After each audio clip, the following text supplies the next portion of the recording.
Hello. If you are just tuning in through Facebook or YouTube, hello and good afternoon. We are very excited to have you here for our first ever town hall event of this year, which has been organized and supported by the Forsyth County Drug Awareness Youth Council. I'm Vinayak Menon. I'm a student at Lambert High School and the youth sector leader for the Forsyth County Drug Awareness Council. The title of this program is 2021 Facts and Strategies Concerning Substance Abuse 1 year into the pandemic. Throughout our community and really across our nation, substance abuse continues to be a pervasive and important issue that affects our youth. It's in our streets, in the hallways of our schools, and even in our homes. So it's truly essential that we as a community work together to find solutions to a crisis that impacts the next generation of Americans. This afternoon, you will receive input from experts and stakeholders as to what is happening in our community, how prevention efforts have been impacted by COVID-19, and our speakers will help direct you to resources for support. Our goal tonight is to leave you with a depth of information on our county situation and also answer any questions that you have. With that in mind, I'm going to hand it over to Saisha Kapoor, who is our Youth Council President. Thank you for joining us today, everyone. We will be starting off this session with our guest speaker, Dr. Merrill Norden, who is an expert in psychopharmacology and addiction psychology. He is an Emmy-winning clinical associate professor emeritus of the University of Georgia College of Pharmacy and will be providing us with an overview of what exactly is going to be presented in this town hall. Next, we have our first panelist, Deputy Kevin Ferraro, who works at the Forsyth County Sheriff's Office and has 13 years of experience. He will be providing us with information on various types of drugs and how to identify them. Our second panelist is Dr. Justine, who works in internal medicine at the Northside Hospital. She has various amounts of expertise in vaping and will be providing her expertise along with information about the pandemic. Our third panelist is Catherine Rosborough, a mental health professional and the founder of Recovery Community Foundation of Forsyth, and will be providing us with her work in the community, especially our jails. Our last panelist is Victoria Ray, who is the Substance Use Services Sector Leader of the Forsyth County Drug Awareness Council and the head counselor of the Full Circle program in Georgia. She will be talking about recovery tips and along with youth information. All of the strategies our panelists talk about will be available in a PDF after each speaker talks and will be in the chat. Now, I would like to invite Dr. Norden to start off the event. Thank you so much. I cannot tell you how excited I am about being involved with this town hall. I have been in the prevention and have worked in treatment for 25 years. And now on my retirement day from the University of Georgia, I've made every effort to address prevention issues. And today is an extremely important town hall. As we titled it, 2021 Facts and Strategies Concerning Substance Use, 1 year into the pandemic.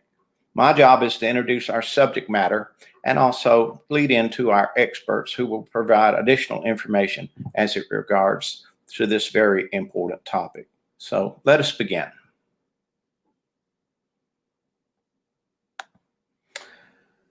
There's a dilemma of the collision of two epidemics, and if I really want to look at it, two pandemics. The two current public health epidemics in America today are, of course, the COVID-19 virus and the opioid overdose with increased development of substance use disorders and suicidality. My question, and I've done this several times, is what is your community doing to address these dilemmas? This town hall this afternoon will be an effort in order to begin the process of looking at our solutions in order to prevent further deaths amongst our young people as well as our adults in our community. By now, most Americans, at least it's estimated over 80%, have a basic understanding of COVID-19, but less than 30% have a basic understanding of the diseases of substance use. Prevention measures are being provided daily in your community about COVID-19. Most of you know about washing your hands and wearing a mask and social distancing and those types of things. But what do you know about substance use disorders and how to treat them and how to help individuals in the middle of this pandemic address the issue if a family member or a friend would develop a substance use disorder or need help. The current COVID statistics, this is March 1st, and these have unfortunately have increased since that day, is that worldwide we have over 115 million cases reported. We have 2.5 million deaths. We do have 90 million that have been reported to recover. In the U.S., we have now over 30 million cases reported. We have well over 525,000 deaths, and we have 20 million that have recovered. And according to the latest statistics, we have at least 9.5 million active cases. When we look at the coronavirus and the disease, the pandemic has a wide range of negative impacts on people that are affected by various health conditions. It is really a multifactorial virus. Among the hardest hit are the individuals struggling with substance use disorders, with the recent data indicating that suspected drug-related overdoses and deaths are on the rise in the United States. Some of the most grim statistics come from the National Institute of Health, and on a recent analysis of the nationwide surveillance collected by the Federal Overdose Detecting, Mapping, and Application Program, found that suspected overdoses rose by 18% in March of 2020, 29% in April of 2020, and 42% in May of 2020, as compared to those months in 2019. Another analysis of state and local mortality data shows that drug-related deaths have increased about 13% so far in 2020. What we has reported as recently as last month, there have been over 80,000 overdose deaths that have been reported, including 21 overdose deaths in Forsyth County. So as we look at those numbers, it is not encouraging. So what's happening that's creating these problems? One of the first things that we've heard from communities and families afflicted by addiction is that the support systems that were there to help people to achieve recovery are no longer present because of the social distancing, because of essential businesses only being allowed to open, and because of multiple other factors. These treatment facilities, support groups, access to evaluations have not been available as they were in the past. At the same time, it's much harder to get access to the treatment programs, including hospital emergency departments that really are the first step in a lot of individuals' cases in initiating treatment. It has been more difficult to access syringe exchange programs and programs such as Narcotics Anonymous and Alcoholics Anonymous that provide people with mentor and a social support system that is fundamental for recovery. Part of the recovery is also for individuals working to rebuild their lives, and that has become much more challenging due to the threat of COVID-19. In other words, it's face-to-face interaction of a recovering person helping another recovering person because of the social distancing and the fear of someone contracting COVID-19. Those opportunities have diminished greatly. All of these aspects are translating into much more stress. And stress, as most of we know, is one of the factors that leads people to relapse from a substance use disorder. Stress is also a factor that leads many to increase the consumption of drugs. We know that there's been a 35% increase in the consumption of alcohol. There's a report reported as late as today about nicotine and cigarette consumption has increased 15 to 20%. So we know that stress is being managed by the use of psychoactive chemicals. What are the risks of COVID-19 on substance use disorders? There are very many factors that are placed them at very high risk, pharmacologically, structurally, and socially. Pharmacologically, because the drugs negatively affect multiple systems in the body, and one of the main targets is the pulmonary system. A lot of the depressants, opioids, alcohol, the benzodiazepines, slow respiration rates and affect that respiration. COVID-19 affects the respiratory system primarily in its initial aspect on the body. So we have a problem with that. If your pulmonary system already has a pathology that has prior conditions, it is much easier for the virus to actually infect you and lead to a negative outcome. This pertains to cigarette smoking that produces COPD, pulmonary damage, individuals that are vaping, and we'll have someone talk about vaping here in just a few minutes, as well as the very toxic drugs like methamphetamine, which is on the rise, can create pulmonary hypertension, and the opioids, which actually depress respiration and causes hypoxia. You can see that the combination of depressed respiration and having a viral infection that attacks your lungs is not going to be positive. Indeed, it is very likely that the combination lowers the threshold for people to die from overdoses or even die from the virus itself of COVID-19.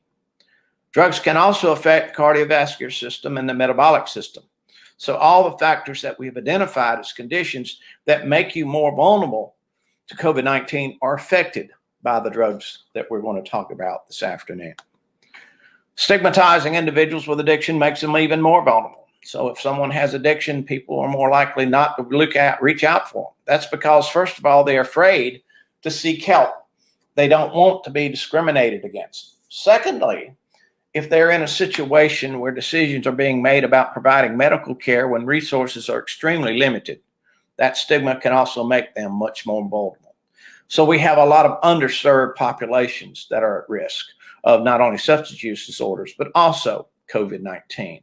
While we're dealing with the COVID-19, we cannot ignore the disparities that exist in our society. This pandemic has made it very clear how horribly disparate health outcomes are between groups of people in our country. And we can look at various groups, if it be the Hispanic Latino population, if it be the African American, Asian American, Native American populations, which seem to be underserved in lots of health issues. The highest risk for COVID-19 complications include compromised lung function, which can put one at risk for those who have opioid use disorder or methamphetamine or other psychostimulant use disorders. Chronic respiratory diseases increase the risk for fatal overdose in those who use opioids therapeutically. In addition, slow breathing due to opioids causes hypoxia, and which can lead to a cardiac, pulmonary, or brain complications, and if severe, can result in overdose and death. At least 2 million people in the United States have an opioid use disorder, and more than 10 million misuse opioids. These individuals can be increased risk for the most adverse consequences of COVID-19. Methamphetamine is a highly toxic drug that causes pulmonary damage, pulmonary hypertension, cardiomyopathy, and also it's been marked increase, and it has a marked increase in the United States. Clinicians should be alert of the possibility for increased risk of adverse COVID-19 outcomes with methamphetamine users, which, as we will hear, methamphetamine is on the rise locally. When we have the risk of COVID-19, it's a risk of tenfold for opioid abusers. Study indicates recently that a substance use diagnosis has a higher prevalence for many conditions in the general population, including asthma, COPD, cardiovascular disease, and obesity. Now, all of those are high risk factors for individuals who may contract COVID-19 of having a negative outcome. So again, we have methamphetamine, we have opioids, we have individuals who are smoking and vaping. Much is still unknown, but can be expected that people who smoke, vape, or use certain drugs will be at an increased risk for infection and its more severe consequences, and that strained healthcare systems and social distancing will present unique challenges for those who may also have a substance use disorder who are smoking and vaping. But the factor of stigma, smoking and vaping, and the use of opioids make this population one, if not the highest, at risk for contracting COVID-19, and the least group likely to recover from either COVID-19 or substance use disorder. And most people need to hear that. This is the highest risk to contract the virus and also the highest group to not recover from the virus. So again, a double whammy as a result of this. When we look at COVID-19 and isolation is difficult for anyone. And when we look at it, it depends on others for our well-being. The harder our situation, the more vulnerable we are if we don't have those support systems. One of the major concerns that we have along is not the erroneous risk of relapse in many people, but the risk of suicide, which is also up by 25%, which is always much higher in individuals who are addicted to drugs, particularly those who are addicted to opioids. Indeed, there's an increase in the number of suicides associated with the COVID-19 pandemic, including among people that are addicted. One of the elements that we're using to overcome is that virtual interaction like we are having now. They are fulfilling, and certainly for me, that's why I involve myself in these types of discussions in order to help someone out there in the virtual world that needs help, knowing that help is available. That's what we're about this afternoon. And when we've surveyed patients and families, we see how much the virtual support system are helping them. We see in many instances that this can be life-saving, really life-saving. For example, with telehealth, a physician can now prescribe buprenorphine, a treatment medication, without necessarily having to see the individual physically. There's a major breakthrough because it expands the number of people that can be treated.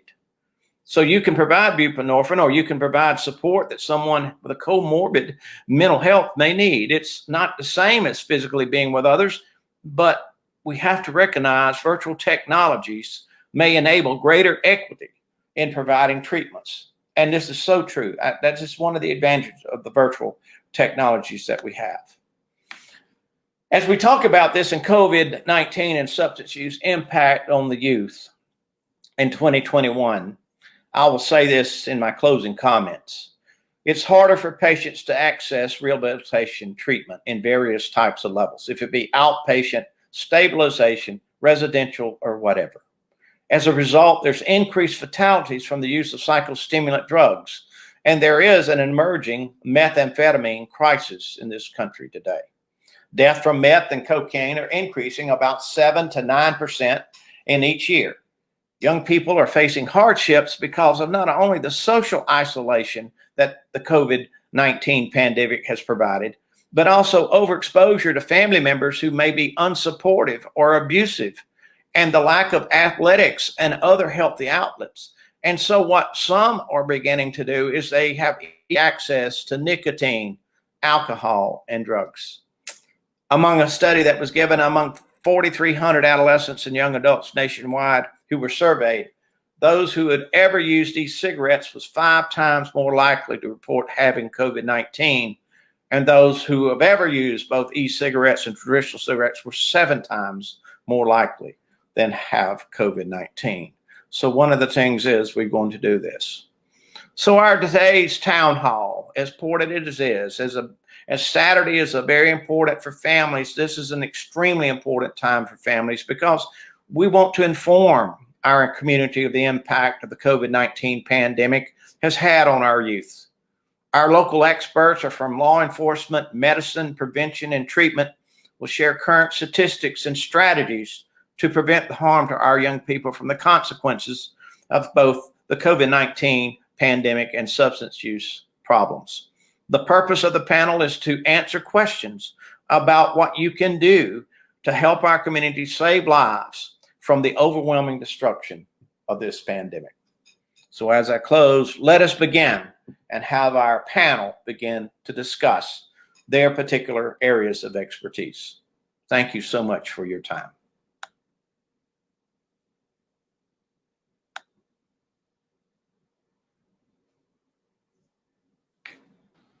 Thank you so much, Dr. Norton, for those excellent remarks and the information that you provided us with. We're going to turn it over to Deputy Ferraro to provide us with a bit more of a law enforcement angle and the current situation that's affecting our county. Excellent. Good afternoon, everybody, and thank you for joining us at this important meeting today. I'm Deputy Kevin Ferraro, been serving here in Forsyth County for the past 13 years. Big passion of mine is coming out. I'm in Crime Prevention Community Relations Unit, and I talk to a lot of people in the community about different issues that we face on a daily basis, and of course, drugs is one of them. When I was asked to be a panelist on this panel here today for this town hall, number one, I was honored. But number two, I took that responsibility and accountability. I want to share with you what I see through my experience, what we're seeing out in our community. Because again, to tackle this issue, it does take the entire community. It's not just one segment, and it's a partnership. So it's the community and law enforcement and our peer coaches, our people in recovery. It's all of us working together for the common goal for the best of everybody. So when I was asked, first off, want to share a couple strategies that the sheriff's office is utilizing to combat the drugs or the drug issue that we have here in Forsyth County. Starting off, we love to educate. And again, I told you I'm out in the community on a daily basis. That's a big part of what my job is talking to folks. But I'm also in the schools. So if you have school-age children, I want you to know we educate in the school. So one of our first strategies that I'm going to talk about is our CHAMPS program. CHAMPS is the acronym for Choosing Healthy Activities and Methods Promoting Safety. So what we do is we partner with the schools. Right now, last year, we were in 14 elementary schools teaching the 5th grade. And basically what the CHAMPS program goes over is choices and consequences. We talk about alcohol awareness, tobacco products such as cigarettes or vaping, and the harm that it could do their body and their brain. It goes up through, and again, we have a lake community, so we offer water safety through CHAMPS. But again, it's a 13-week program where we're in front of 5th grade students for an hour a week, just explaining to them and educating them about choices and consequences, especially when it comes to drugs. So this is the evolved version of DARE. It gives us the opportunity to build long-lasting relationships with our students. If you didn't know, in Forsyth County, we are very blessed. We have a school resource officer, which is a deputy designated to every school in this county. So we are very blessed to build those relationships, and those are the teachers of the CHAMPS program in the elementary schools. So we're having a lot of success with it. The students love it. The parents love it. Big part of what I want to get across today with prevention is it starts with conversations at home. Parents do need to talk to their kids about drugs because addiction is real and it's a disease. This is hard to do for a lot of parents. So utilize your resources. If you have any questions, we have a great panel up here today with experts.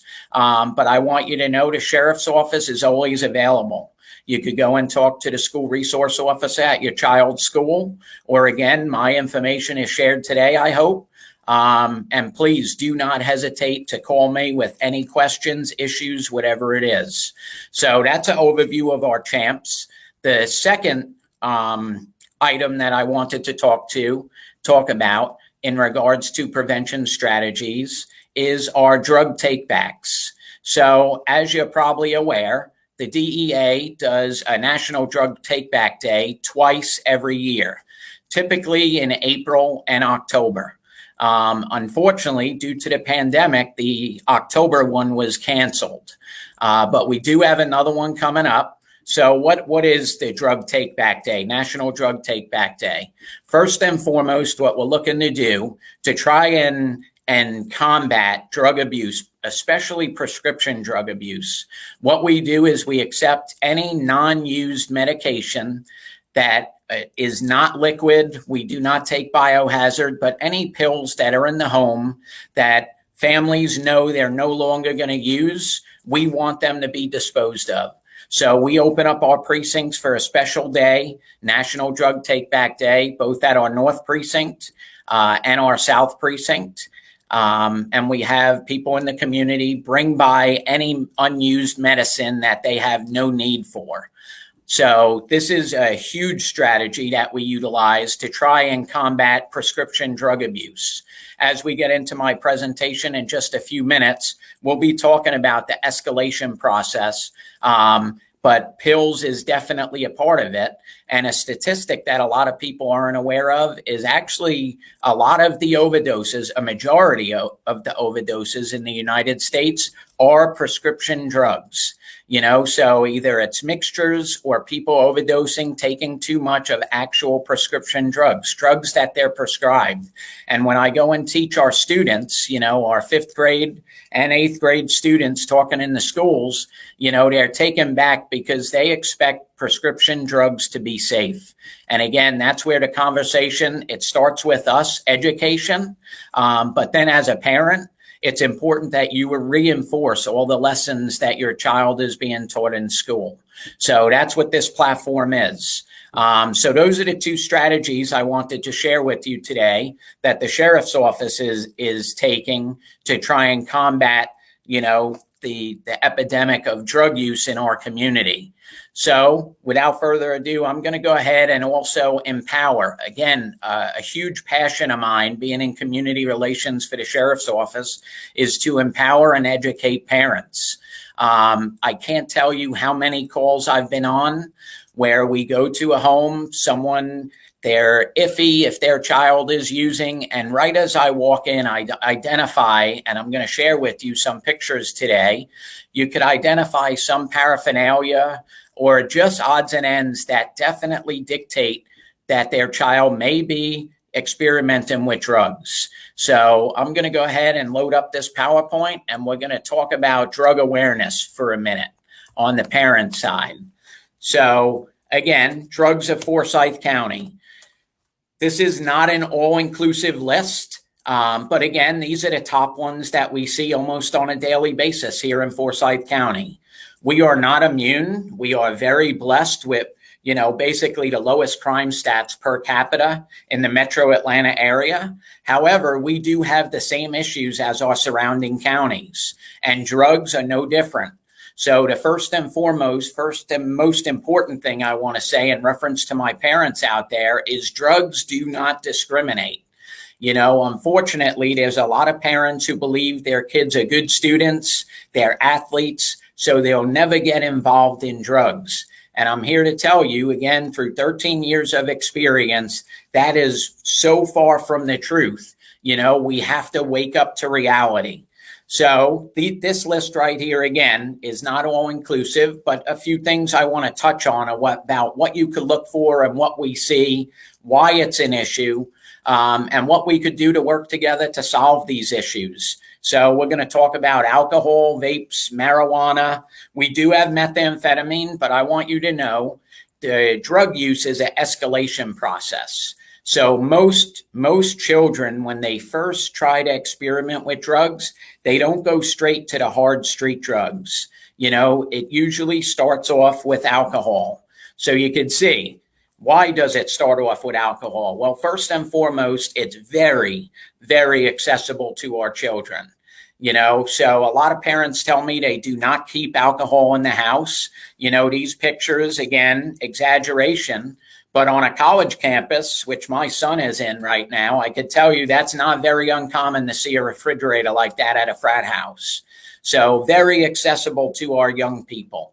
But even in our homes here in Forsyth County, most families will have alcohol readily available in the refrigerator. They have wine in the wine rack, so they have their adult beverages. So even if you don't, I want you to know when your child's away from your home and they're at a friend's house, they may have access to alcohol like this. And again, it's just kids experimenting, not realizing the consequences that it could have when they start down this road. Okay, but again, alcohol is the most widely used drug amongst young people. So we need to combat it and educate our kids about the laws. Very important. So, and then here's another lesson for parents. You can see our alcohol, the businesses out there actually target our young people. So they flavor things like in this picture, such as Pop-Tarts. They have pictures on the cans, even the commercials. They entice the kids to make it look like they're the life of the party if they drink alcohol. And this is something we teach them during the CHAMPS program. But again, it's really important for parents to understand and reinforce at home that that's not reality. What they're seeing is enticement for them to purchase because, again, the alcohol businesses are out there to make money. So, again, they're out there enticing your children, and we need to just guide them to make better choices. This one right here, super important. Okay, next one, e-liquids and vapes. So I show these pictures for a couple reasons. First and foremost, again, to show parents that they come in all sizes, shapes, and forms, because, again, this is another epidemic that we're starting to see in this country, the vaping. You'll hear a little later from another panelist all about the harmful effects, but I could tell you, again, I'm a dad. I have 2 teenagers myself. So I see it, I hear it through my work, in my personal life, and I can tell you there are so many parents who still do not understand how harmful vape products could be, or even e-cigarettes. So few points I want to make in reference to this. First off, see the pictures, and this is not all inclusive. These vaping products or e-cigarettes come in all different forms, shapes, sizes, colors, you name it. This is only a small sample of what we see. Bottom left is one of the most popular ones amongst high schoolers. It's called a Juul. So if you ever hear them mentioning a Juul, that's what they're talking about, is a vape product. But these products actually use a regular USB to charge, which is a heating element that turns the liquid into a vapor, which is why it's called a vape product. But again, parents will call me in and they say, well, I think my son or my daughter might be vaping. And we go into the room and this is in plain view. And a lot of the parents believe, since they do look like flash drives, they're not aware that this is a vape product, even though, again, it looks a little different than a normal flash drive. So it's important, again, to raise awareness for our parent population out there of what these products look like. But again, it behooves you to go out there and look on the internet to see, especially if you have an inkling or a thought that your child may be vaping. Because again, with drugs, it's an escalation process. With this one right here, one of the most addictive drugs found out there right now is nicotine. And unfortunately, these vape products have more nicotine, concentrate than if they were smoking regular cigarettes, which we have seen a decrease in when vape products came out in young people. And they believe it's a safer alternative, and we need to educate our young people that that's not true. Okay, a vape product was created to help people who are addicted to smoking cigarettes to wean them off of the nicotine in a slow process. It is not an alternative to smoking cigarettes to begin the process of intaking nicotine. So it's important that we work together to educate our kids in reference to that. Here's another problem when we talk about vaping. So most of the time, and I do say this out in public often, if it could be smoked, it could be vaped. Okay. And that's a majority of that is true. Well, in reference to this, your children know, number one, where they could go and get these type of products. But number two, in reference to this, what I have up on the screen right now, these are vape liquids that have the element of THC, which is found in marijuana, that gets kids high.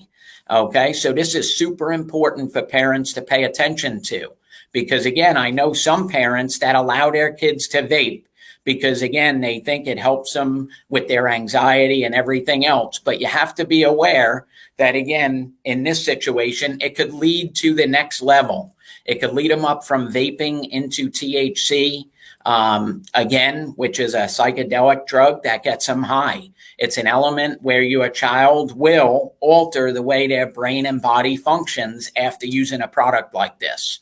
So it's super important. And again, addiction is real. With the escalation process, this one right here, again, very most widely used illegal street drug amongst our young people. And again, controversial statement, but I'm going to state it anyway, is I believe, this is my opinion, Deputy Ferraro, that this is a gateway drug. Okay, so marijuana is the number one illegal street drug that we see being used by our young people. Okay, and there is a lot of controversial information regarding that fact. So again, I want to empower parents so you could know. a lot of parents that I talk to look for this picture right in the middle of my presentation right here, the marijuana leaf. Well, I'm here to tell you that is not what marijuana looks like when your child is smoking it. So we'll go to the next slide. That's the actual marijuana, which is the flowering bud that is picked from the marijuana, the cannabis plant. Okay, after it's bloomed, it's dried out, and then it gets grinded up and used in a couple different formats. Okay, so parents often ask, what does it look like and what am I looking for? And that's the reason for this on my presentation today. They could hide it in little small bags, nickel and dime bags, which is the right picture showing it will fit right in the inside of your palm. A lot of the times we do find it in half sandwich baggies. And these are users. I'm not talking about the traffickers, which are large amounts. These are our personal use users. Okay, those are the sizes you're looking for. So as parents, that's what you need to keep your eyes out for. But there are some tools of the trade that you need to be paying attention to also. So this is called a marijuana smoking device, 2 different versions. The top one is called a bowl. And again, I could tell you many times I've been out on talking to parents, counseling kids, and this is in plain view.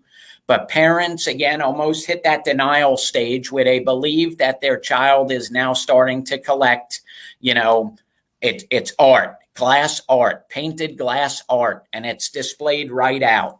And I'm here to tell you, some kids may do that, but this needs to lead to a conversation with your child, okay? Because this is a marijuana smoking device. Top ones are called bowls. The bottom ones are called bongs. But again, I'm here to educate our community, to let our parents know this is what a young person, and honestly, it's across the board, anyone who's using marijuana, these are tools of the trade that they use. These are little identifiers to look for to spark up a conversation. Super important that we talk to our kids so we educate them to help them make better choices, understanding the consequences that comes along with using. Here's a few more tools of the trade. So you can see I pulled this right off of Google, top left. So you got rolling papers, you got your blunt, which is a cigar that they actually take out the tobacco and fill it in with marijuana. Okay. To the right is a grinder. So I want you to know these comes in all shapes, sizes, colors, you name it. So this is just a picture for you to get an idea of a tool of the trade. And what they do is they take that flowery bud from the last picture, the flowery bud, they take that, they put it into the grinder and grind it down. This way they're getting all the leaves. On the bottom right, that's the remnants that they throw away. That is the seeds of the marijuana, the stalks of the plant. That is not what they smoke. They want to smoke the dried out flowery bud. Okay. Some users have told me the seeds cause headaches and other stuff like that. So they do try and extract it, and the grinder is a way they do it. Last but not least, pretty common of what we find, if your child is frequently when you're doing their laundry or again out in the middle of their car, if they're of driving age, if you see them using Visine, this is again a way that they disguise their use, because again a side effect of marijuana use is bloodshot eyes, and your children know it. So how do they hide it? They go out and buy a cheap bottle of Visine, they keep it on them, they put it in their eyes before they come home. This way, if they have a conversation with you, they don't look like they're high. So it's important that, again, I'm not, and make sure that I'm clear here, I'm not saying everybody who has Visine just smoked marijuana. That is not what I'm saying at all. But again, if your child has it, and again, they don't have allergy issues, it's not allergy season, whatever is going on, if they don't need eye drops and you're finding them with Visine, it's important to spark up the conversation, because again, this is a telltale sign that they may be using. Again, our goal today is to spark up the conversation amongst our young people so we could educate them about the consequences leading up to addiction. Okay, super important that we do this together. So those are the tools of the trade. And now let's talk about how smart and creative our children get. So these are actual pictures from Forsyth County. and with social media readily available to children any age who have internet access. So you can see these are marijuana smoking devices. I usually get laughs at this in person, and with virtual, it's a little different, not seeing my audience. But again, top one, you can see they just poked a couple holes in a soda can. This way they could burn the marijuana up top. They they poke the pen through the side to create the hole where they're going to inhale the smoke, and that's becomes a smoking device. And I say for marijuana, I want you to know if it's a drug, an illegal drug that they're smoking, and also kids do smoke pills, just so you're aware. This is a device that could be used amongst a lot of different drugs, not just marijuana. Definitely need to spark conversation if you're finding paraphernalia like this. So burnt soda cans, the smart bottle turned into a bong, the apple, pretty ingenious right there. So he took a piece of fruit. This was actually in a garbage can, I want you to know, and the parents just thought it was a rotten apple, until their child wasn't acting normal. They called us out, and yes, this is really an item used to make a smoking device. So very important that you understand. And bottom left, he turned his Nintendo 64 remote into a smoking device because he's able to hide it in plain view from his parents. So unfortunately, I'm running out of time, but I want you to know we present these types of presentations throughout the community on a monthly basis. With COVID, it's been a little different. So with the pandemic, we're virtual. Hopefully we start in person really soon. But again, please utilize the sheriff's office as a resource.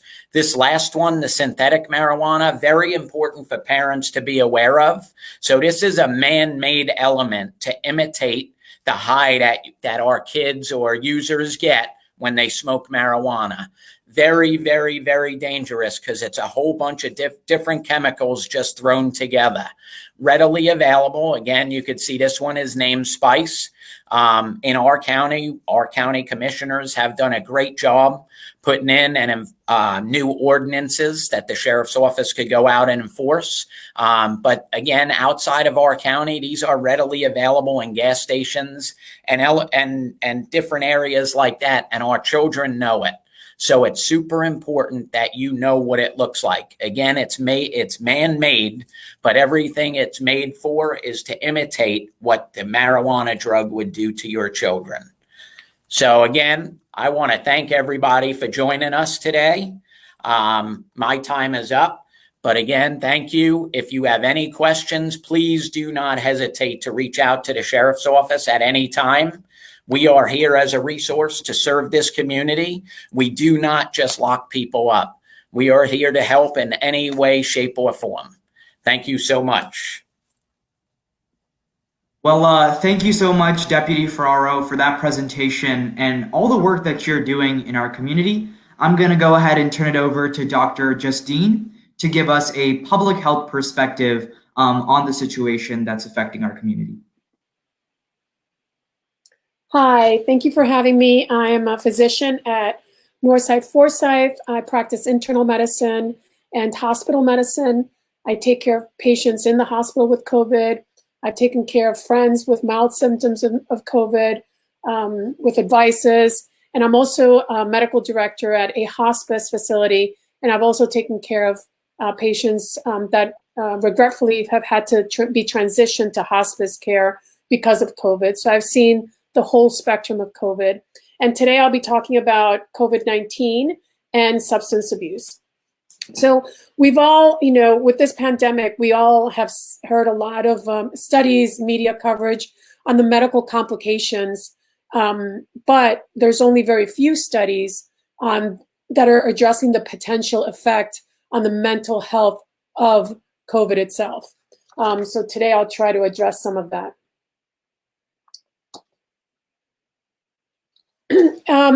So even short, we've all lived through this, and we know that even short periods of isolation and loneliness can have negative consequences on the physical and mental health well-being. The feeling of isolation can lead to anxiety, anger, sleep disorders, depression, post-traumatic stress disorders, and these can be underestimated during the pandemic because of lack of specific screening tools during this time. In addition, prior to the pandemic, I found it difficult to refer patients to psychiatrists. It was very difficult to get appointments, and now it is even harder during this pandemic to get psychiatric assistance and to go see a psychiatrist. Studies are showing that people that are addicted to drugs that use prescription sedatives available at home may have now shifted to narcotics such as new synthetic opioids or designer benzodiazepines that are available online. These two classes of new psychoactive substances, the new synthetic opioids and the designer benzos, actually showed the highest consumption increase in 2019. During this pandemic, we've all been going through anxiety and fear, not only for our health, but also for our jobs. We are having to live, and we're forced to live in this unfamiliar lifestyle, deprived of relationships. So this odd situation may have pushed more people toward deviant behavior that is linked to illicit and illicit drug use, drug substance abuse. And this has probably been a good opportunity for drug dealers to attract new customers. So here, there's actually two studies that I found that investigated COVID-19 patients and mental health. And it was found that high level of post-traumatic stress syndrome was found in 96.2%. And a significantly higher level of depressive symptoms. So they found that patients with pre-existing psychiatric conditions reported worsening of these psychiatric symptoms. Studies investigating healthcare workers found increased depression, depressive symptoms, anxiety, psychological distress, and poor sleep quality. Studies of the general public revealed lower psychological well-being and higher scores of anxiety and depression compared to before COVID-19. So a variety of factors were associated with this higher risk of psychiatric symptoms and psychological not feeling well. And these it was more common in the female gender, in poor self-related health that had prior conditions that predispose you to worse outcomes, and relatives of COVID-19 patients. What I found interesting that I didn't even realize could happen was that in some areas of the country, there was a lack of classic drugs due to border closures. Also, the impossibility of being able to go out to look for these drugs, the dealers not being in their typical places because of the shutdown of bars or nightclubs. This actually induced people that are addicted to drugs to misuse psychoactive prescription drugs such as benzodiazepines.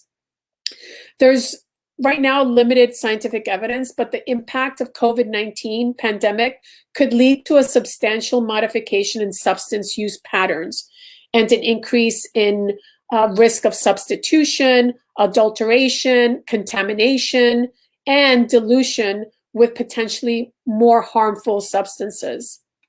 So in addition, in this period of home confinement, users might no longer be looking for socializing substances to be used in recreational settings, because there's little recreational settings, but now they're looking for psychotropic drugs to be consumed in solitude. So due to all these factors, we may see a change in drugs of choice. So we must familiarize ourselves on how to prevent this and how to deal with these new patterns of drug abuse. We need continuous operation of drug treatment services, including continuous supply of substitute therapies and other essential drugs, and the implementation of contingency plans to address any shortage of therapies and tools.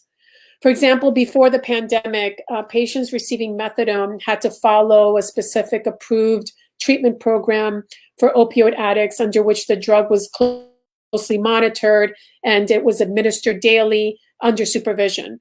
This may not be possible under pandemic precautions and the public health current guidelines. So we need to find ways to administer this to patients where if they're reasonably stabilized, we should be able to give them several doses of methadone in sufficient quantities for several days, or refill their buprenorphine prescription over the phone. We need to find ways to do this under pandemic circumstances. The public community should also focus on efforts of development of virtual meetings for people with psychiatric illnesses. And so we're seeing, I easily went online and I found quickly you find ways to buy and purchase drugs such as cannabis and others. And they're actually, they can be delivered through private couriers to your door. And that's just all very scary. Let me skip this. So overdoses, I did find 2 studies. In Virginia Medical Center Emergency Department, they saw 123% increase in non-fatal opioid overdose between March and June 2020. And that was in comparison to the same months in 2019. A report from Johns Hopkins Bloomberg School of Public Health titled Saving Lives from Overdose During a Pandemic collected data from North Carolina and Arizona, and it showed a 15 and a 35% rise in opioid-related overdoses between March 2019 and 2020. So let me get to the next. So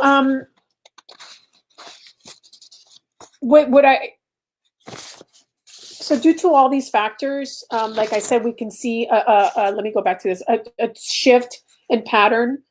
And we need to prepare ourselves in order to address these problems, especially if the risk of having another pandemic within the next 2 years to 15 years is high.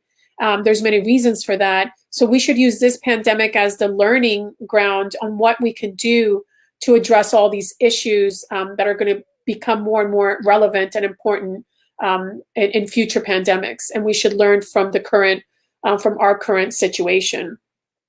I was also asked to give 2 strategies for prevention. And number 1, prevention. That's my motto. It's easier to stop substance abuse before it starts than to stop it once it's already happening. And that, like the other speakers mentioned earlier, it's important for family time, talking to your kids, dinner time, things like that. But what I found, what I've learned with my kids, I have 3 children, is that sometimes we expect them to tell us at our time when we want to talk to them in our situations that we feel comfortable with, maybe at the dinner table or in the car coming back from school. And that's not necessarily the case. Maybe that's not the time they're ready to talk. They don't feel comfortable. It's not their time to open up. So, for example, if you have a child that likes playing video games, you could go up to them when they're playing video games and you sit next to them. Within 10 seconds, they're going to start talking to you about everything they've built, everything that's going on in the video game, who they're playing with, and they're going to tell you all these interesting things that you will even enjoy watching them play video games. And during that time, they'll open up more and you can sneak in questions that you're interested in. So I recommend, my strategy is talking to them on their time, on their terms, not your terms, not when you're comfortable, but when they're comfortable. My second strategy is kids are watching us. They can see what we're doing and they're taking notes. They will not do what we tell them to do unless they see it. They see us doing it ourselves. Our sons and daughters are smart enough to realize that when our words contradict our actions, they can tell. So be a role model. It's hard. You can't tell a kid not to try alcohol when you're maybe overusing it or it's accessible in your home. We saw those pictures that the sergeant had up. Don't have a stocked fridge with alcohol. It's a temptation. Kids' brains aren't fully developed until the age of 25, some even 30.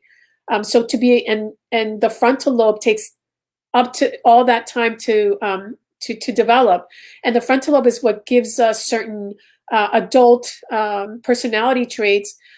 Kids are more risk takers. They won't think about consequences, and that's because the frontal lobe is not developed.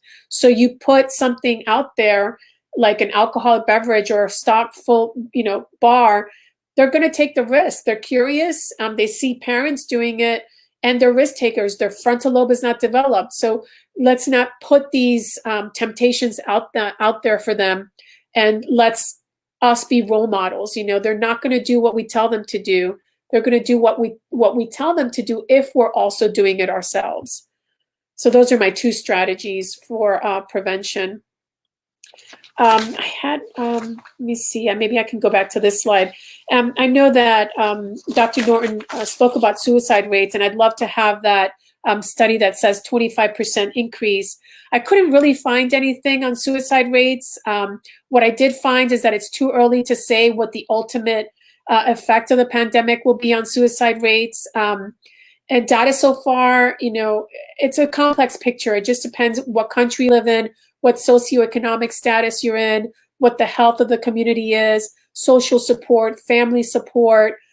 There was actually numbers that in the beginning of the pandemic, which was called the honeymoon period, where there was families joined together, the community joined together, and everybody wanted to work together. There were actually decreased rates of suicide. But once that honeymoon phase was over, the suicide rates increased, and they started catching up to prior years. I did find one important study from Japan that did find an increase in suicide rates between certain periods of the year of the pandemic, but that was only in Japan, and it's hard to compare Japan with Haiti, with the United States. It's even hard to compare Georgia with how quickly it opened to maybe somewhere like Massachusetts, that still all the students are still online. So it's difficult to compare.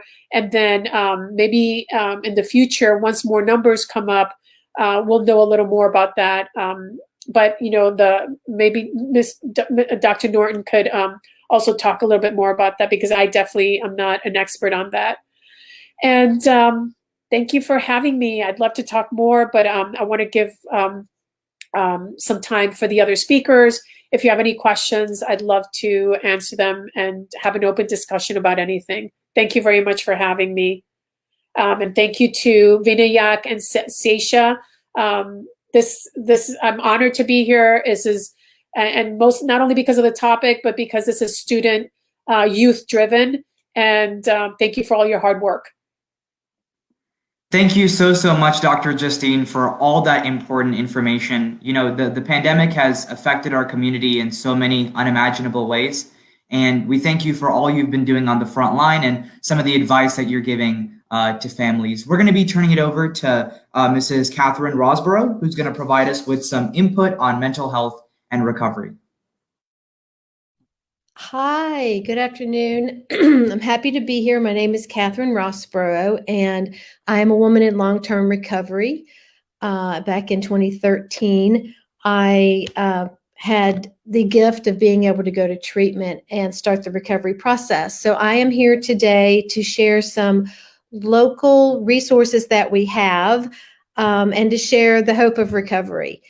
Right now, there are about 25 million, probably more by now, people who are living in long-term recovery. And we're seeing some positive things in the recovery community, even throughout COVID. So as Dr. Norton pointed out, COVID-19 has presented some I guess, unique but extra stress among people who are in recovery from addiction. However, we're seeing our phone is beginning to ring. People are beginning to come back out. But during the time that that we were in shutdown, and we went to virtual meetings, an interesting thing happened. We saw a lot of people who were attending meetings who previously could not attend meetings because they didn't have childcare or they didn't have transportation. We saw people from all over the country dialing into meetings. So then there were access to all different types of recovery meetings virtually, literally 24 hours a day. So that's kind of on the flip side of the isolation. Virtual meetings are not the same as meeting one-on-one, but for some people, particularly people who are a little shy or early in recovery, just to be able to sit in on a meeting and turn that camera off, offer some level of safety and anonymity. So we have been seeing that. We're also seeing an increase in people walking in and asking for peer coaching. And I'm going to talk to you about the Recovery Support Center that's available here in Forsyth County specifically. So back in 2016, I had the pleasure of starting a nonprofit. It really came out of my recovery story, but a group of us, it was a very grassroots movement, and we started an organization that's called the Recovery Community Foundation of Forsyth, or RCFF. We're all peers in recovery, and we're all trained as certified peer specialists, so we are actually certified recovery coaches. And then in 2018, on a grant through the state of Georgia, we were able to open the Connection. The Connection is located at 608 Veterans Memorial Boulevard. The county commissioners actually are allowing us to use the space that we're in free of charge. So the question is, what is a recovery support center? Exactly what it sounds like. We are a group of peers in recovery who offer supports in the form of meetings. We have all kinds of recovery meetings. We offer one-on-one peer coaching. We offer family supports. So anything, we're kind of a hub and a resource for all things recovery. The mission at the Connection is to empower recovery in Forsyth County. And so some ways that we fulfill that mission, as peers, when people come in, no matter where they are on the recovery scale, if they're contemplating quitting or if they've been in recovery for months or even years, we can share our lived experience. It's kind of like people who maybe go and fight in a war together. You can't really understand what it's like to have had an addiction, we believe, unless you have some of that shared and lived experience. So we listen without judgment, first of all. Also, we come out and share, as I'm doing now publicly, our stories of hope, that we do get better. There's good news. As I said, there's 25 million people in America right now who are living actively in long-term recovery. So we share our stories to address the stigma, which is the number one barrier to getting treatment. The stigma of having an addiction, that somehow we're broken or morally bankrupt. And we educate people about the process in the brain and how addiction actually affects the development of brain, and why we see some of the behaviors in people who are addicted that we see. And we also respect multiple pathways to recovery. So what that means is there are as many pathways to recovery as there are people in recovery. So some may choose a 12-step program. Some may choose what we call smart recovery, which is a cognitively based program. We have, there are folks in the community who do medication-assisted treatment, Buddhist-based meetings, book clubs, yoga. There are lots of different ways, churches and faith-based pathways. So anyone in recovery on any pathway is welcome at the Connection. We also have fun social events, which I think is, that's one of the things that gets lost, or when people come in early in recovery, they think, oh, I don't really know how to have fun without drinking, or I don't know how to have fun without being high. So we provide free fun family events in the backyard, and ways to create together, having fun, Super Bowl parties, 4th of July parties. Anytime there's a holiday, we like to provide a social event. Okay, so some frequently asked questions, and here are some of our volunteers. We have a large volunteer workforce, over 200 volunteers. They were here on a Saturday getting some work done, but some common questions. What is a recovery community? So a recovery community is actually made up of people like myself who are in recovery, also our families and friends, because addiction is a family illness and recovery is a family process, and also our allies and community partners. So the recovery community is not just people in recovery, it's also the people in our lives and community partners that support what we do. Are you a 12-step clubhouse? We are not a 12-step clubhouse. I mentioned multiple pathways to recovery. We do offer some 12-step programs, but we offer much more than 12-step meetings. Do we do counseling or treatment at the Connection? We do not do counseling. We are not trained clinicians, so we do not offer counseling. We offer peer coaching through certified peer specialists, and treatment.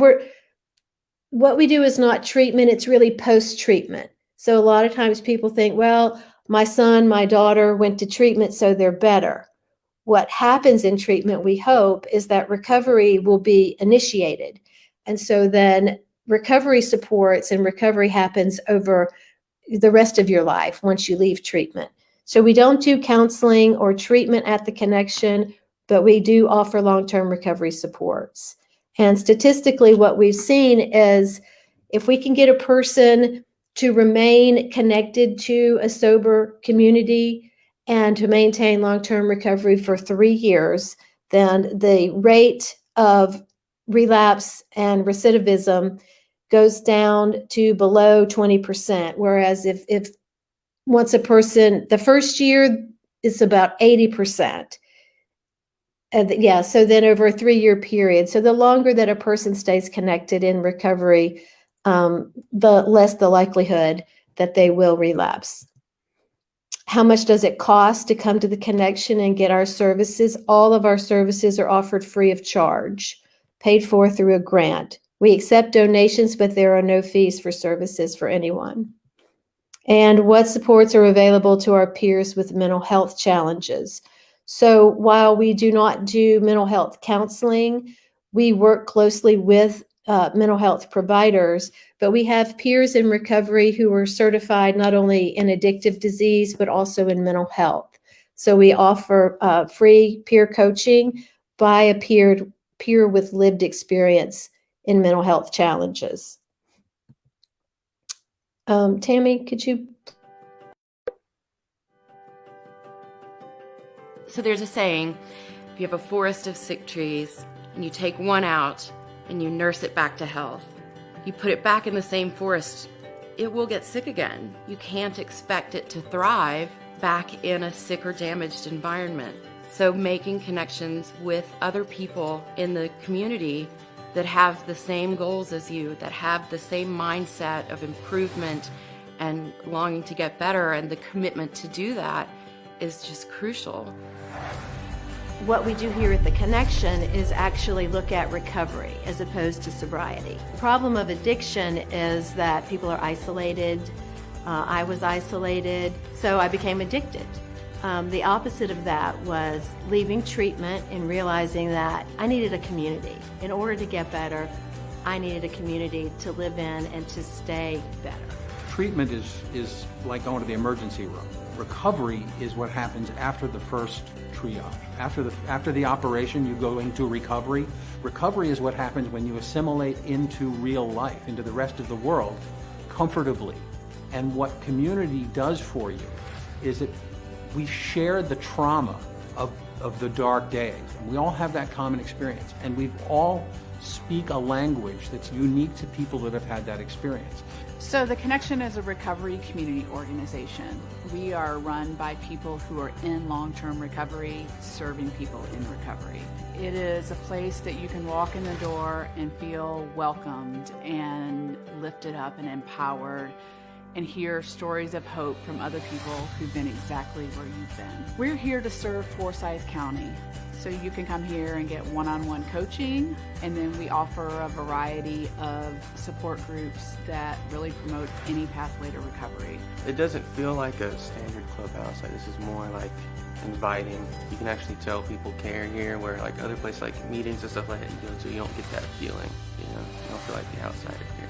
One really big thing that's missing when people come into recovery is they feel like they've lost fun. And we want recovery to be fun. So we have Friday fun nights where you can come and just hang out with other people. And speaking of fun, we wanted to create an annual event that engaged the entire community in celebration of the fact that recovery is not only possible, but recovery can rock. Our signature event, Recovery Rocks, features live bands, inspirational speakers, food, games, and a whole lot of fun for people of all ages. We have a culture here of family, fun, and food. We're very family friendly. I got better, my family got better, so we get better in the context of family. It's just really different to be able to connect with people and make decisions that impact my life with a clear head, knowing that there are better things out there. So I'm very hopeful about career, future, relationships, learning to play badminton. I mean, what else could I ask for, really?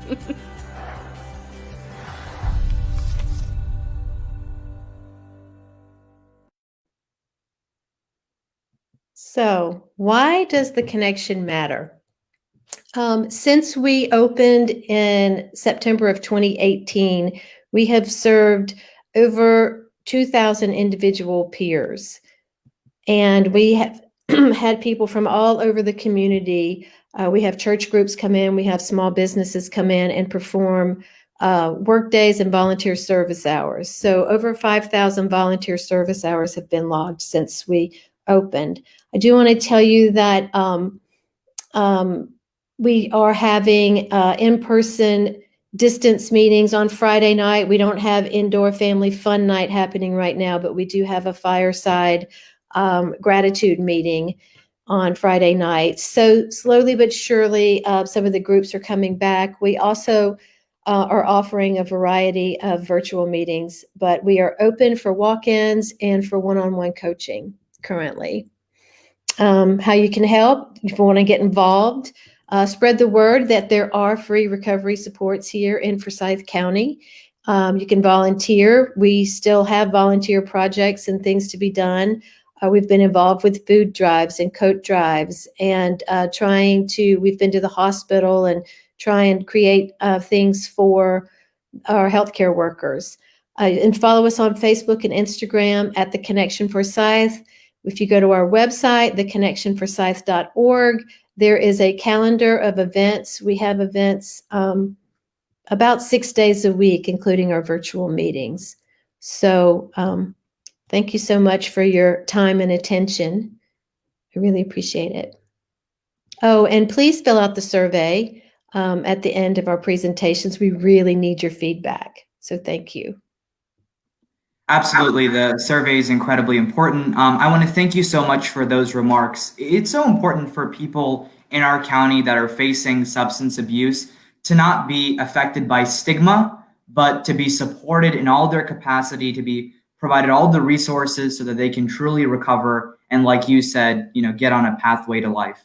Our final speaker, last but not least, is Miss Victoria Ray, and she's going to be providing a recovery and a youth perspective on substance abuse. Thank you so much. I'm so excited. Hi, everybody. My name is Victoria Ray, and I am the program director for the Full Circle program here in Georgia. And I wanted to share a little bit about my story as a young person that grew up here in Forsyth County and as a person in long-term recovery.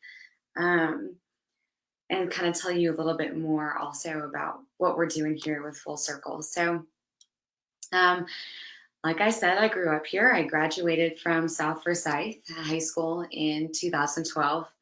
I have an incredible family. Went to church every weekend. Mom and dad were amazing. And when I was growing up, I really always had this feeling like everybody else in the world had something figured out about how to interact with other people or feel comfortable in their own skin that I didn't. And I remember kind of just growing up with that, like just waiting kind of to figure out what that secret was. And the first time I tried drugs and alcohol, I thought, you know what, that's it. Like it for me, it worked. It became kind of my solution to life, and very unexpectedly so too. It was something that kind of grew up here and don't do drugs. Drugs are bad, and then it was just a lot more readily available than I think that I realized. And what that really allowed me to do was I started to do something, and I describe it as I used to wear just a lot of masks. I really started putting value in the way that everybody thought about me, or, you know, I have to be the best student or the prettiest girl in class. And drugs really were my escape from that, right? It gave me this group of friends, this thing to live for, until it didn't. Right? Until that backfired pretty severely. And kind of fast forwarding 1 year into my use, I was alone and sad and desperate and hopeless, and got to a point that I really never thought I would be. And as a young person, I really was, you know, I didn't know anything about, you know, recovery or sobriety. I kind of had resigned myself to that kind of life. Like this is my life now. And when I was 19 years old, I really started on my journey of recovery. I met these other young people that were my age, and they were happy and they were having fun and they had what I wanted, but they were sober, and I didn't understand it. Right. But I did, I fell in love with what they had, and I really wanted that. So I started that journey then. And my journey was a lot of ups and downs. But when I was 22, I entered a recovery community down in Florida, where I lived for a year and a half. And really, when I was there, I encountered recovery through these girls that really loved me back to life, right?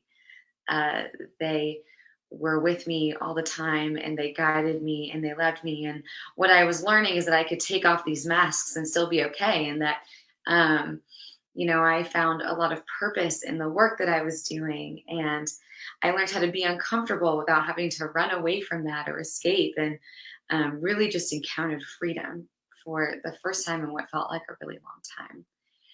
So moving back home to Forsyth County, I knew that I needed to find a community outside of the community where I'd gotten sober. So that kind of started me on this path with the Forsyth County Drug Awareness Council, falling in love with prevention, right? And it's a long kind of God-centered journey where I found Full Circle. Full Circle is a nonprofit long-term support group for young people and families that struggle with the substance use, mental health, cutting. We have kids here for eating disorders. And it provides that community for them. We have meetings twice a week. We have fun events on the weekends. And it's kind of based off of that whole premise that recovery has to be kind of what Catherine was saying, you know, especially for a young person, it has to be more fun and more fulfilling than whatever the self-destructive behavior they were involved in before. So we provide that for them. And I got to be a part of starting that here in Forsyth County, where I grew up, where I didn't have something like that. And it's been this really incredible journey, and all of this research that's coming out about the benefits of peer-to-peer services and this model, and how the opposite of addiction is connection, is just really, really evident here at Full Circle.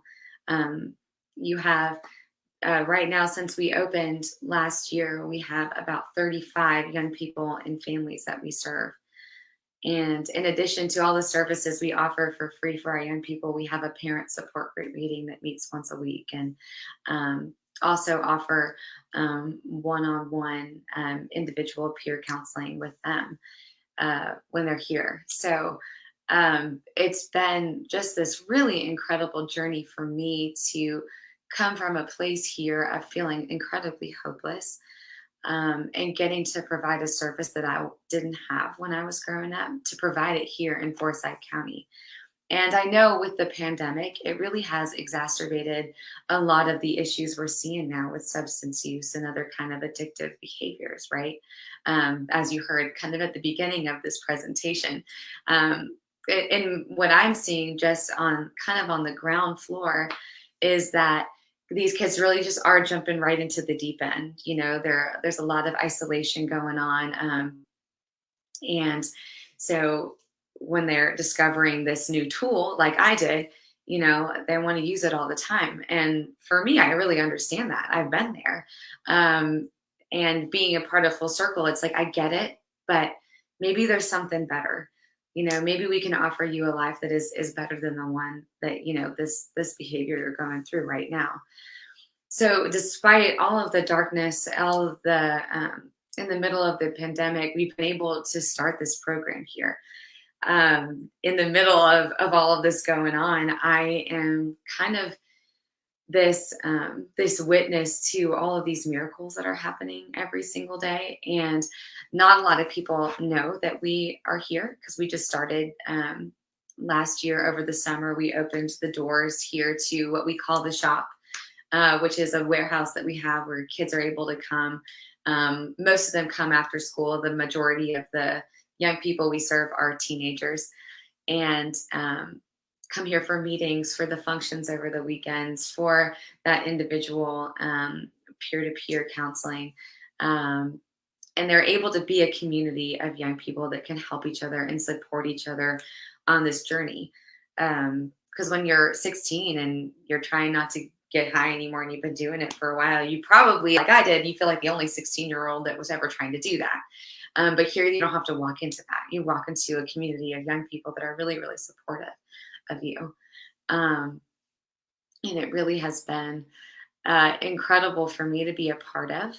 Our services are offered for free. We're new here. We're in downtown Cumming.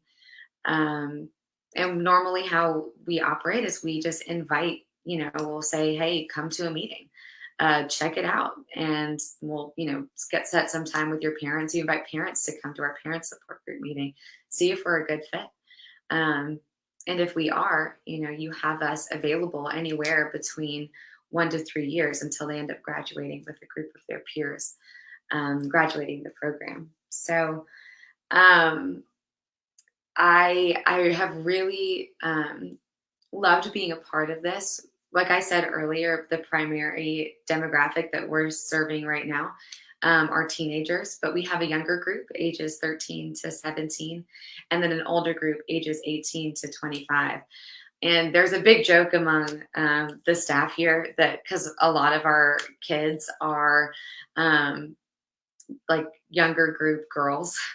And there's this joke, you know, it was because we really did open this. I opened this place for kids like me, and now they're like, well, now you've got 20 of them, which is kind of cool for me to really to have watched this blossom for a community that I really love.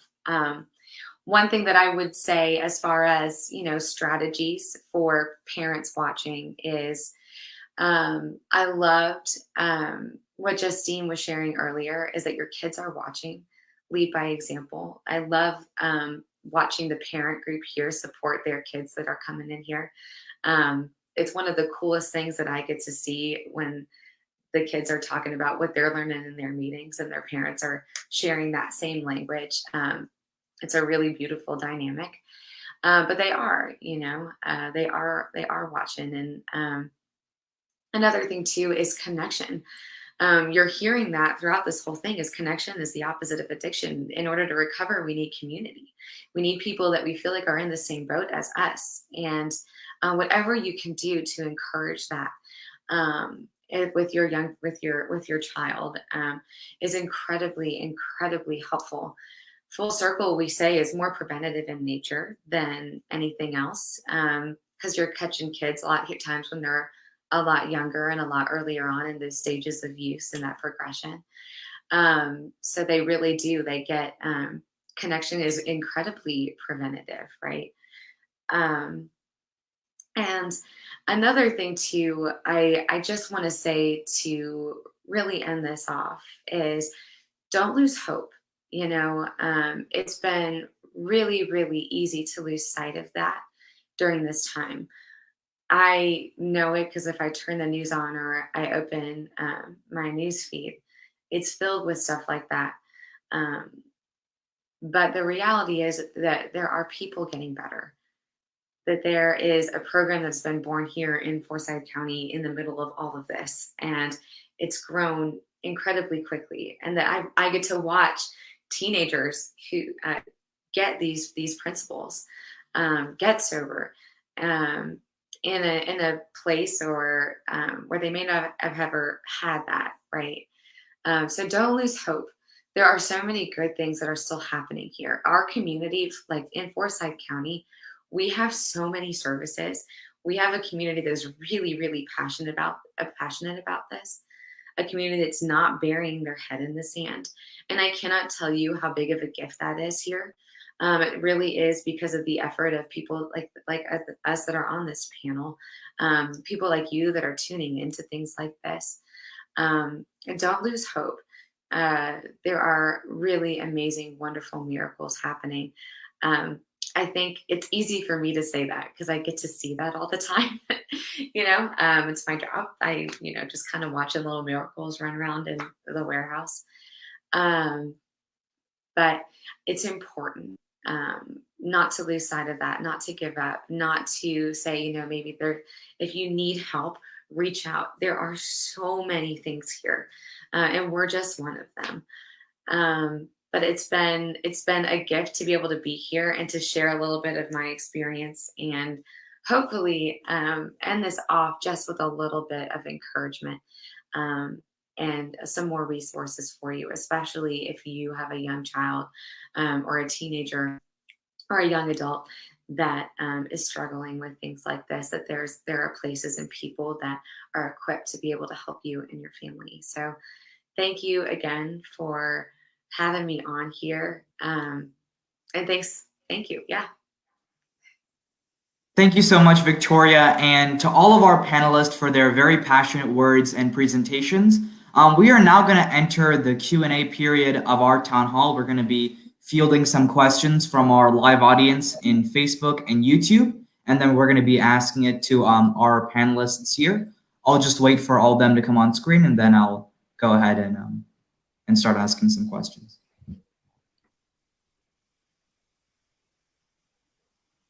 Okay, wonderful. Looks like we have everyone back. So the first question is for Dr. Justine. So you touched on the connection between substance abuse and COVID-19.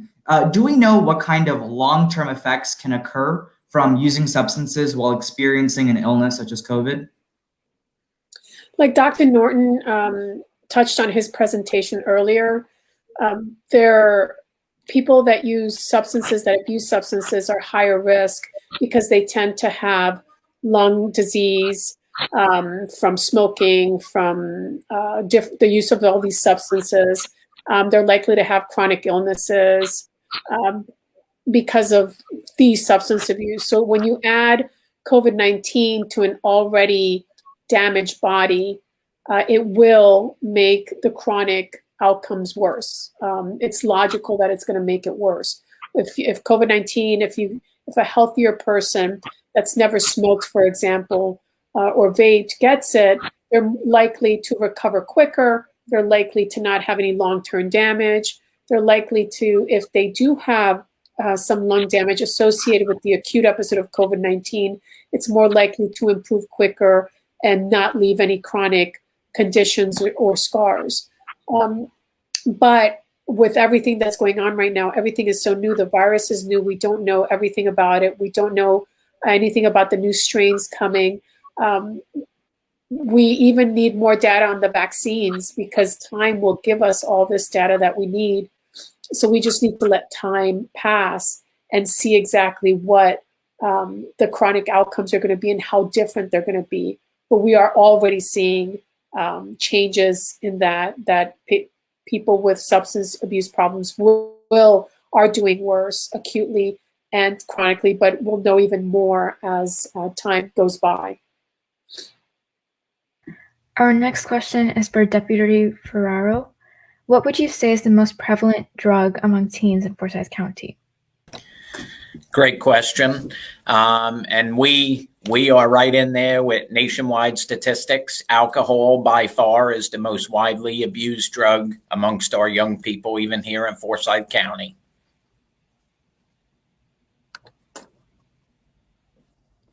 Thank you so much for your response. We'll move on to the next question, which is for Ms. Victoria. What are some of the things that help you and the young people that you serve thrive in recovery in the midst of, this very difficult pandemic? So there's a lot that I could say there, right? But I think the biggest part for me and for these young people that I'm serving is there's a book that I really like that we use a lot. And one of the quotes from it says, when I focus on the problem increases. But when I focus on the solution increases. So I think like that encouragement piece, that focusing on walking towards something better than what you have instead of just running away from something that you're scared of is huge. When I was 16, I thought I was invincible. You could tell me about the dangers of drugs and I really didn't care. That's how I was, right? Not saying that's every 16-year-old, but at least with the young people and the teenagers that I serve, it really is more a draw. I see more of a draw towards, okay, this is more fun. Like this is more fulfilling. This is better than what I had. And so much of the pandemic there's just so much fear and so much despair. And it's really, it's easy to get lost in that, right? So I think that emphasis on empowering one another and connecting in love and community is huge in ways that I can't really describe and I can't really do it justice, right? But the more the emphasis is there on the beauty of recovery and all of that, the more I see them really thriving. And the same is true for me. It can be really easy for me to get lost, and we deal with a lot of really, really dark things here, especially with young people here. I've gone through such hard stuff, right? And for me, I even have to remember that when I'm loving on them, is that, let's focus on what's going well. Let's focus on the beauty of what's to come, rather than kind of get lost there. It's so, so important. And another really cool thing that I have just seen come with the pandemic, and Catherine, you talked about it a little bit too, was that there are just access to different services that people wouldn't have been able to receive another way. So we've been able to utilize virtual meetings with some of our parents that live far away, and maybe their young adults live here. So we've kind of been able to take advantage of even the stuff going on with social distancing or having to shut down the program for a couple of weeks and things like that when it comes to COVID and all of that. That these kids and these families are resourceful. If anything, they're resilient, and we find ways to really because recovery is not this thing that only exists in a non-pandemic world. That's just not true, and they are clear evidence of that. So I guess those are kind of those two things: the resilience of these teenagers and these families. and the emphasis on that. And also just focusing a lot on the hope and what's going right, and the solution is huge. So, yeah. The next question is for Catherine. How can parents and family best assist their addicted relative with recovery from addiction?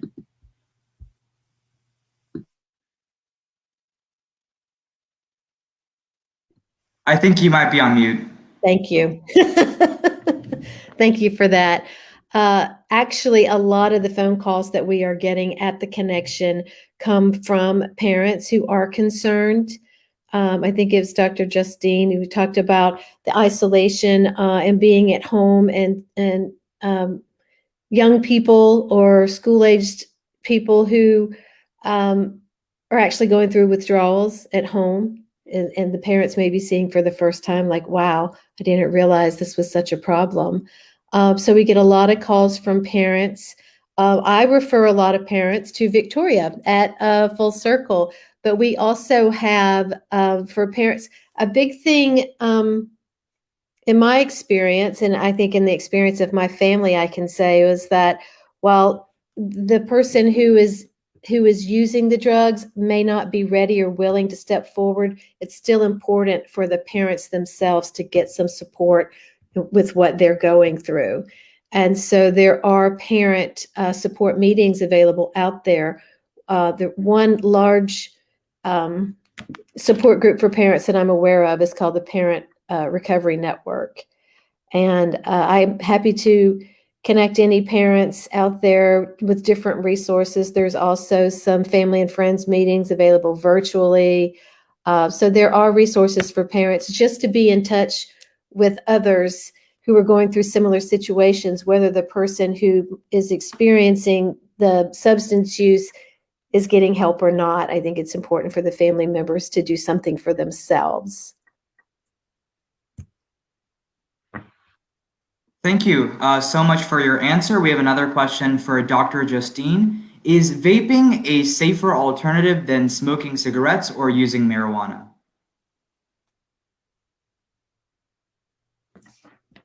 I think you also might be on mute. Sorry.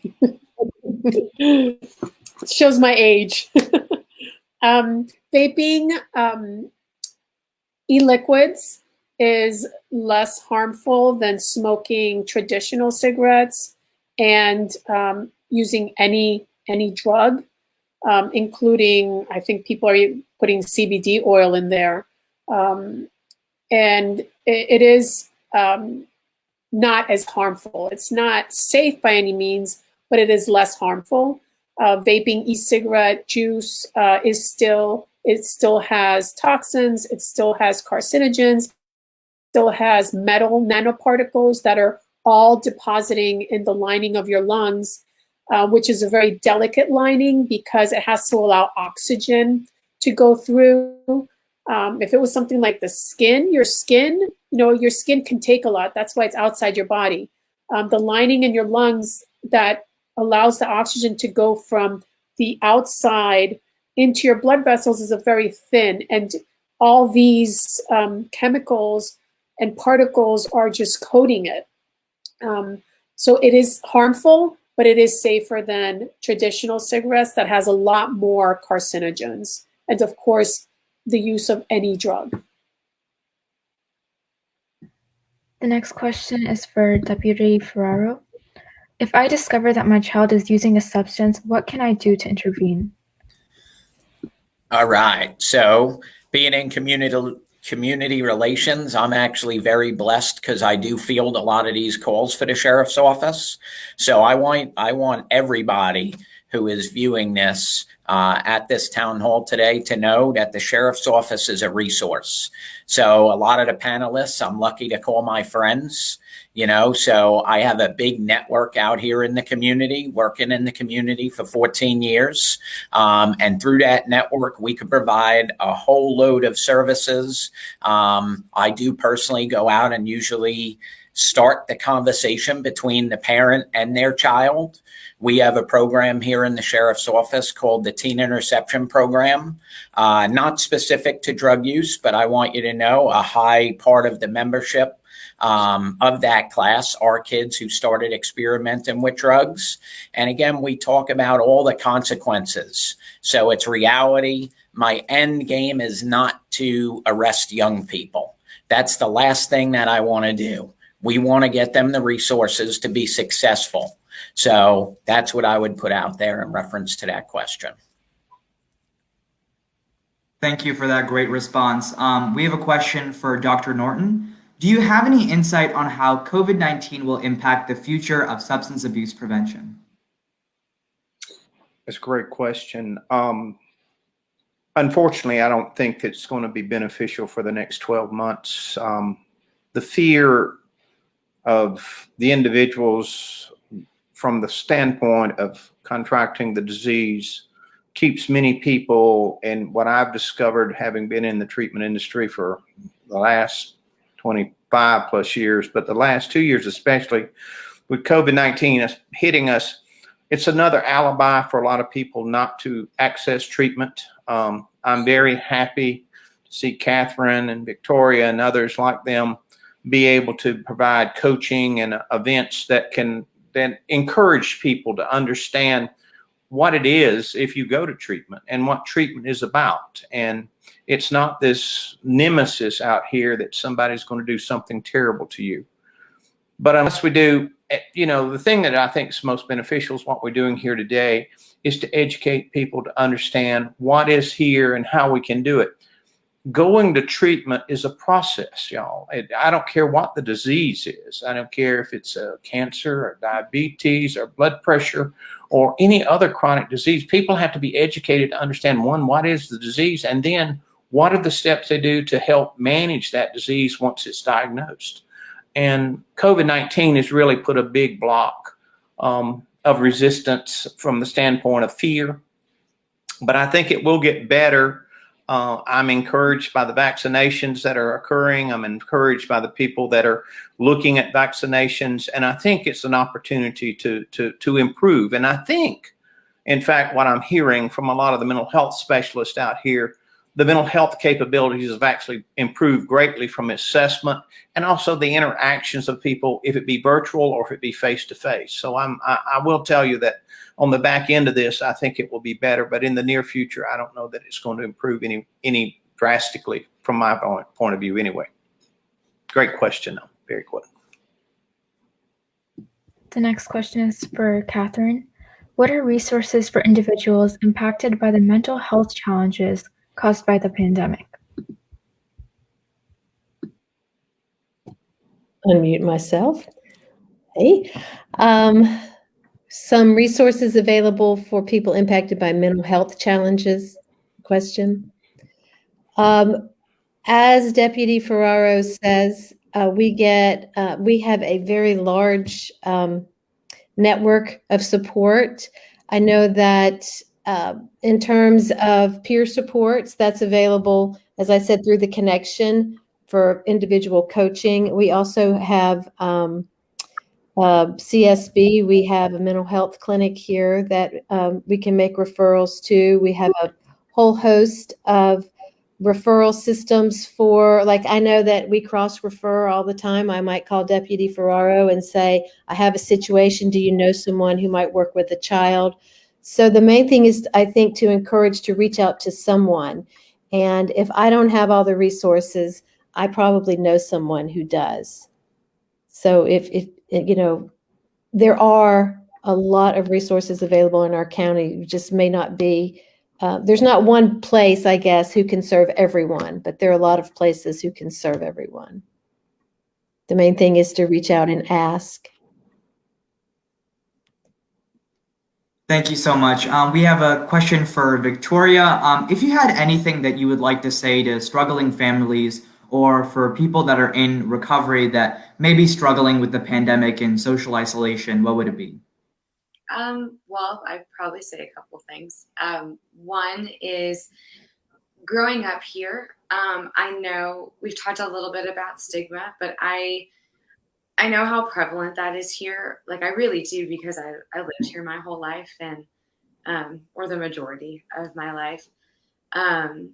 So despite that, what I would say is reach out anyway. You know, what I have found is kind of on the flip side of that stigma. It really was, you know, I found my people. They exist, like we exist, you know, and that is a barrier worth pushing through, because there's so much goodness and so much good stuff on the other side of that. But I know how scary that is. But just to say that there are people that are in it with you. So to do it anyway, because we're here, you know. And then I know I've said it so many times, but really, I want to offer hope. You know, I really want to offer encouragement, because, like what Catherine just said, if you know, like there's so much here, and I didn't really even know about it until I started getting involved in this world, right? Until I really took a step in and met all of these people here, and there really is so much. So to know that there is going to be a community that rallies around you, I really don't see that many places like I do here. We really take care of each other, and it's beautiful and special. So I say, yeah, don't lose hope. Reach out anyway. You're not alone. And yeah, well, yeah, that would be it.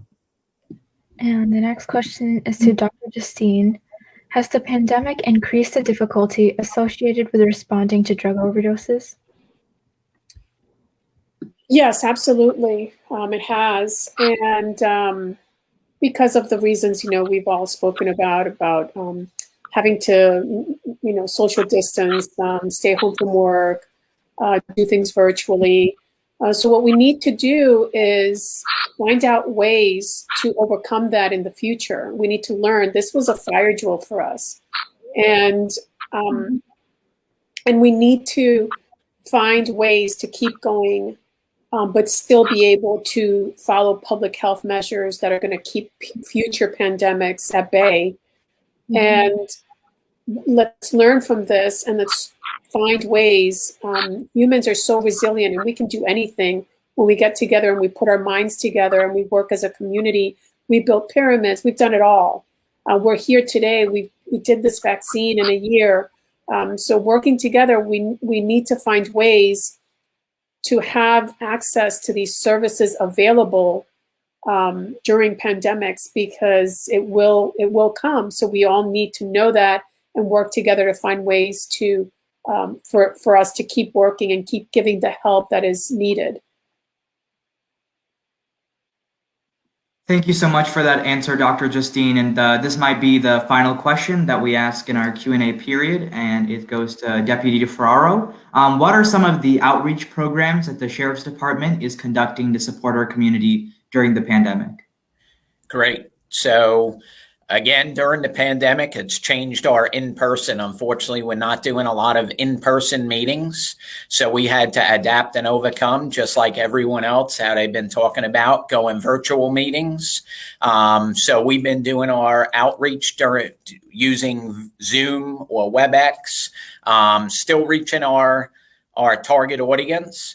Unfortunately, again, contrary to what I've been hearing in reference to the attendance on our virtual meetings, it's been a lot less than what we were doing, providing in person, especially amongst our senior group.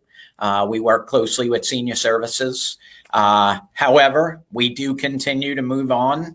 And as Dr. Justine just explained, this being basically our first run at it, learning to adapt, I do believe future-wise, this will give us the opportunity to have a broader audience and reach more people in reference to our outreach, regardless of what program it is, doing, which we started right now, half in person and half virtual. So we still offer all of the programs that we did pre-pandemic. We just do them on a request basis, whereas in the past we used to do it every single month. So trying to keep our resources utilized accordingly. Fantastic. Thank you so much. And with that final question, we're going to start concluding this event. I want to reiterate our gratitude for all of these excellent speakers for sacrificing time out of their busy schedules to come and contribute to this town hall. I hope for those in the audience that through the course of this event, that you are able to learn more about substance abuse and hopefully receive some insight as to how to address this crisis on wherever it may impact you. As Victoria said, we constantly hear in the media a lot of bad news, but there's definitely hope out there. This is a tough time for all of us, but if we can unite and work together, we can definitely create positive change in our community. Before leaving, if everyone could just fill out the survey that's in the chat and will be in a QR code up on the screen. It's really short and probably only takes 5 minutes and would really help us hear your feedback on this event. And once again, thank you all for coming.